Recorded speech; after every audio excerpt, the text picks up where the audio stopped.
Ito na nga ang ating question and answer portion. At kanina ay nagbunutan na ang ating mga teen housemates kung sino-sino ang mga judges na magtatanong sa kanila on the subject matter of teen issues. They only have 1 minute to answer their question at kapag narinig nila ang tunog na to, ibig sabihin, their time is up. You're still tuned in to the Mr. and Miss PBB Teammate ng Pinoy Big Brother 8. Ito na nga ang ating question and answer portion. At kanina ay nagbunutan na ang ating mga teen housemates kung sino-sino ang mga judges na magtatanong sa kanila on the subject matter of teen issues. They only have 1 minute to answer their question at kapag narinig nila ang tunog na to, ibig sabihin, their time is up. Pero may twist ang ating question and answer portion Meron. tonight. Parts, yes. Dapat sa kanilang pagsagot sila ay magsalitan at magsaluhan. Sa pagsagot, simulan na natin ang Q&A portion with Batit and Sheena. Gusto ko yung pa-twist na lang. Ganun. Good evening. Hello. Good evening. At ang inyong nabunot na judge ay si Mr. Hideo po. Hello guys. So the question is, kung meron kang ibibigay na payo sa iyong magulang, ano yun at bakit? Kung bibigyan po ako ng pagkakataon na bigyan ng payo ang aking mga magulang at para sa akin ito ay never give up. Dahil alam naman po natin na mga magulang nowadays humaharap sa pagkadami-daming stress, sa mga gastusin po sa bahay, sa school, kung saan-saan. So syempre po, never give up and don't even think of giving up po.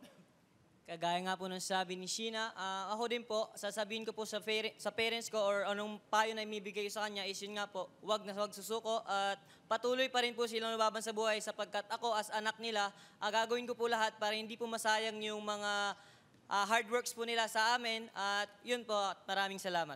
Thank you so much, Batit and Sheena. Now up next, please step on the center stage, Tan and Ashley. Tan and Ashley, sino ang inyong nabunot na judge? Si Miss Barbie. Sa palagay mo, ano ang maaaring matutunan ng mga pinuno o leader ng ating bansa sa kabataang Pinoy? Sa aking palagay po, ang matutunan po ng mga leader ng ating bansa sa mga kabataan ngayon po, siguro po, magsaya po. Kasi sa panahon ngayon po, marami na pong gera at away-away po. Kaya sa aming mga kabataan ngayon po, may natitira pong nagsishare ng saya po sa po. Kaya sa aming mga kabataan ngayon po, nagsishare po kami ng mga saya po sa aming mga magulang at kabataan po. In behalf of what Tan said po, I believe that in our generation po, children nowadays is what makes the generation more happy now. As in, there's war po, there's always fighting, there's always bad news sa TV po. So, in our young generation po, we're the happiness and happy spirit. We're bringing joy to the world po. Thank you. And that's it. Maraming salamat. You may now go back to your position. Panahon na para sumagot ng pares na to. Let's call in Mitch and Keisha. Mitch Hello, and Keisha. good evening. Magandang gabi. Ang magtatanong sa inyo ay si Miss Jane po. Hi guys, good evening. So ito yung question. Bilang kabataang Pinoy, ano sa palagay mo ang maaari mong pinakamahalagang kontribusyon sa iyong bansa or bayan? Bilang isang kabataang Pinoy po, ang contribution ko po sa mga kabataan din po ngayon, sa aming youth din po, is pag marunong po magrespeto po sa kapwa po. Kasi ngayon po, madami na pong talagang mga masasamang mga nangyayari sa mundo, mga killings, mga rape po. Tsaka, yun lang naman talaga yung importante sa atin. Dapat marunong tayo rumespeto ng kapwa natin. The best thing that the children of our generation can do for us in the Philippines is to show discipline. Because in our generation, minsan, there are kids that are not disciplined. But when other kids show discipline to the other kids, they will get used to having discipline. And that's all. Thank you. Thank you so much. Thank you so much, Mitch and Keisha.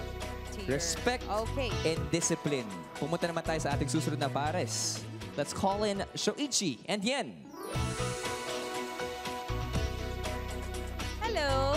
Sho Yen, good evening. Ang magtatanong ay si Si Madam Barbie po. Barbie po. Madam Barbie. Madam? Hello! Hello Good po, evening. magandang gabi po. Ito po yung tanong ko para sa inyo. Sa parating na eleksyon, anong klaseng pagbabago sa ating bansa ang gusto mong mangyari at bakit? Para po sa akin, ang gusto ko sa darating pong eleksyon, gusto ko po sanang mangyari or baguhin po ay yung pagkakaroon ng mga kabataang maging aktibo sa lahat ng organisasyon na sinasamahan nila. Kasi una na dito, for example, ang tree planting. Kasi nakikita na natin na ang bawat bundok ay nauubusan na ng mga punong kahoy like flood. So gusto ko lamang po silang bigyan ng pagkakataon na sumali sa mga organisasyon na ito. Yun po, katulad po ni sinabi po ni Yen, at importante po sa bansa po natin ngayon na hindi basta-basta lamang po ay pinuputol-putol lang po yung mga puno or yung mga, yung kahon po, kuya. Kakahoy po. So, importante po sa atin lahat. Kaya yun po. Just in the nick of time, maraming salamat kay Shoichi and Yen. Thank you. At least nalinaw Nakahabol nila. pa. Oo. Nakahoy yun, hindi kahon. Oo, tama. Oo, nag-isip ako doon eh. Okay. And last but not the least, joining us here on stage is Lance and Angela. Lance and Angela, magandang gabi. Ang nabunot nyo ay si... Sir Jerome po. Hey, ano sa palagay mo ang pinakamalaking problemang kinahaharap ng kabataang Pinoy ngayon at bakit? For us, the biggest problem that the youth is facing right now in the Philippines is teenage pregnancy, because a lot of children are getting pregnant at an early age, and I think it must be put to a stop. So we believe that we must teach education, proper education to the Filipino youth.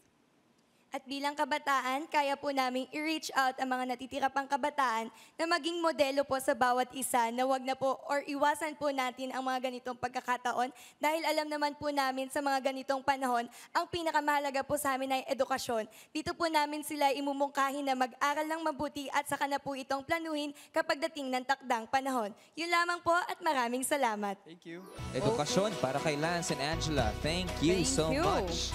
At kapamilya, that ends the question and answer portion. And di lang yan, doon na rin nagtatapos ang buong pageant. Sa ating pagbabalik, malalaman na natin kung aling two teamdoms ang makakakuha ng highest score at siguradong maliligtas sa nominasyon. At papangalanan na rin natin ang very first Mr. and Miss PBB teammate dito pa rin sa Pinoy Big Brother 8!